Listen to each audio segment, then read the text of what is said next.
منکرات و رسومات والی شادی میں علماء اور مقتدی لوگوں کا شریک ہونا یہ کیسا ہے؟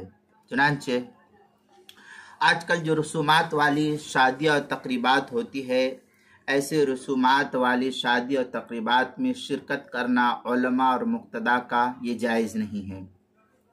خاص طور پر وہ علماء جو ائمہ مساجد ہوتے ہیں اور مقتدی حضرات، اور لوگوں کو علم ہونے کے باوجود جانتے ہیں لوگ کہ اس میں منکرات ہے، اس شادی کے اندر خرافات پائی جا رہی ہے، تو ایسے منکرات والی شادیوں میں شرکت کر کے ان کی حوصلہ افزائی انسان کو نہیں کرنی چاہیے، چاہے ہمارا رشتہ دار ہی کیوں نہ ہو۔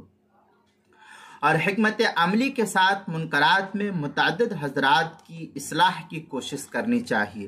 اس مسئلے کو مستفاد کیا ہے فتاوی محمودیہ جو ڈھابیل کا چھپا ہوا نسخہ، اس کی 11ویں جلد صفحہ 248 سے، اور در المختار ما شامیہ میں ہے، دعیہ الی ولیمہ وثمہ لعب او غنا قاعد واکل لو المنکر فی المنزل فلو علی المائدہ لا ينبغی ان یقعد۔ اس طریقے کی عبارت جو ہے در المختار ما شامی جو کراچی کا چھپا ہوا نسخہ، اس کی 6 جلد صفحہ 347 پر نقل کیا ہے۔